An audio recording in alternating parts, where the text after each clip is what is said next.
Alors, en termes théoriques et descriptifs, tel que ça a été annoncé par Nicolas Sarkozy lors de son discours inaugural, en décembre 2009, le Fonds stratégique d'investissement, ça sera une société anonyme, donc filiale de la Caisse des dépôts, à 51%. Donc, il y aura deux objectifs. D'une part, financer le développement industriel, l'innovation industrielle au travers donc des PME innovantes et donc en cela peut-être le développement de l'emploi, et d'autre part essayer de sécuriser le capital des grosses entreprises françaises qui sont menacées d'OPA. Pour répondre à cette mission, il sera constitué de 20 milliards d'euros de moyens, dont 14 milliards d'actifs, et 14 milliards d'actifs qui seront en fait des titres du portefeuille de la Caisse des dépôts à hauteur de 7 milliards et de l'Agence des participations de l'État également à hauteur de 7 milliards, et puis de 6 milliards de cash, de liquidité, donc 3 milliards pour l'État, 3 milliards pour la Caisse des dépôts, qui résulteront soit de l'émission de dette ou de la cession d'autres actifs. On pense par exemple à une partie du patrimoine immobilier d'ICAD.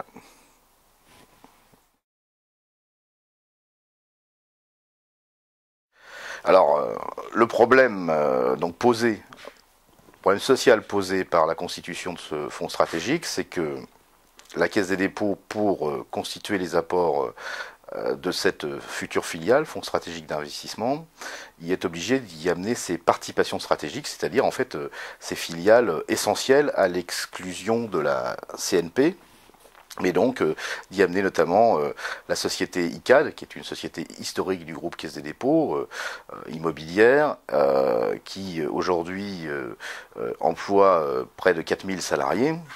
et que donc, versé dans le fonds stratégique d'investissement, soumis aux arbitrages des dirigeants de ce fonds,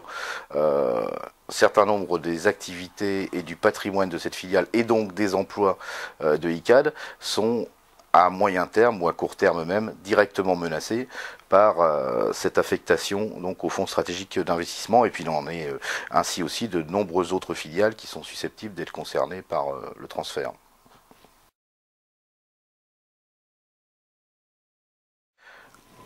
Alors on voit pas trop ce qu'apporte la constitution de cette filiale, encore une fois par rapport aux outils qui préexistaient. Ça ne veut pas dire que ces outils qui préexistaient pour financer la politique industrielle étaient suffisants, mais en tout cas ils existaient, ils étaient dotés d'un certain nombre de moyens. Chacun sait par exemple que la Caisse des dépôts, elle est le principal actionnaire du CAC 40, qu'à ce titre, elle participe à la stabilisation du capital de nombreuses entreprises du CAC 40, Accor, Veolia, Vinci, etc. La moitié des entreprises sont concernées par les participations Caisse des dépôts, et on peut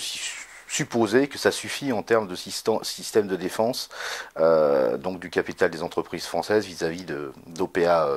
éventuels. Donc on ne voit pas trop en dehors d'enlever à la Caisse des dépôts ses attributions de façon, je dirais, indépendante vis-à-vis de l'État. On ne voit pas trop ce qu'apporte le transfert de ces actifs dans le fonds stratégique d'investissement. Quant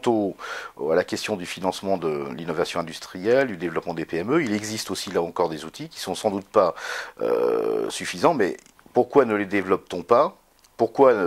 n'insiste-t-on pas plus pour que les banques privées commerciales, dont la mission essentielle est justement de produire du crédit, le produisent davantage en direction des PME, en direction aussi des petites entreprises qui en ont besoin, plutôt que de constituer cette structure qui, encore une fois, n'apporte pas grand-chose de plus, tant en termes de moyens qu'en termes donc d'efficacité économique. Alors là, la question de la gouvernance de ce fonds et de ceux qui, de ceux qui vont être amenés à diriger cette société, qui sont amenés à diriger cette société, nous pose beaucoup de problèmes dans la mesure où d'une part, alors que cette société dite fonds stratégique d'investissement est une filiale à 51% de la Caisse des dépôts, ses dirigeants essentiels ont été nommés directement par Nicolas Sarkozy sur la base donc de compétences qui sont peut-être à identifier, mais surtout sans consulter ni le Parlement qui normalement est l'autorité de tutelle de la Caisse des dépôts, ni la direction générale de la Caisse des dépôts, etc. Et ça c'est un problème dans la mesure où on s'aperçoit par exemple que la responsable du comité des investissements du fonds, qui sera amenée à arbitrer dans les actifs et à financer telle ou telle opération, c'est Patricia Barbizet, qui est par ailleurs toujours, elle n'en a pas démissionné, directrice de Artemis Finance et de la financière Pinot, donc dont on sait que c'est une société dont le patron est très proche du président de la République, et donc il y a un risque évident de conflit d'intérêts entre les activités de Madame Barbizet au sein de l'entreprise Pinot et ses activités donc actuelles de responsable du comité des investissements du fonds. C'est un exemple, mais on pourrait aussi parler de Monsieur Daec, qui est président aussi du conseil d'administration de Sanofi et qui sera président du comité d'orientation du fonds. On pourrait citer aussi d'autres personnalités qui nous posent problème et qui mettent en cause le principe d'autonomie républicaine qui normalement prévaut à la Caisse des dépôts vis-à-vis du pouvoir exécutif. Alors évidemment, cette opération, dans son objectif, dans ses contours, dans sa configuration, est dangereuse pour la Caisse des dépôts. C'est pas uniquement nous qui le disons, les parlementaires se sont exprimés publiquement sur cette question, les observateurs aussi, les analystes économiques. Il est clair que le fait que le fonds stratégique d'investissement soit constitué pour une bonne part dans ses apports de participation et de filiales stratégiques de la Caisse des dépôts, le fait que finalement celle-ci, au travers de cette opération, perd le contrôle de ses filiales, perd aussi son pouvoir d'appréciation de certaines opérations, perd en quelque sorte l'appui de la tutelle du Parlement qui garantit un peu son autonomie. Et en plus est amené à employer une bonne partie de ses ressources et des ressources qu'elle collecte au titre de ses activités de sécurisateur, en gros, de l'épargne populaire, tout ceci nous amène dans une zone de risque pour la Caisse des dépôts qui deviendrait plus qu'une espèce de supplétif budgétaire de l'État et des marchés financiers et qui serait animé uniquement par une logique très très conjoncturelle de court terme de réponse aux effets éventuels de la crise sur l'économie et de sauvetage du capitalisme financier et industriel.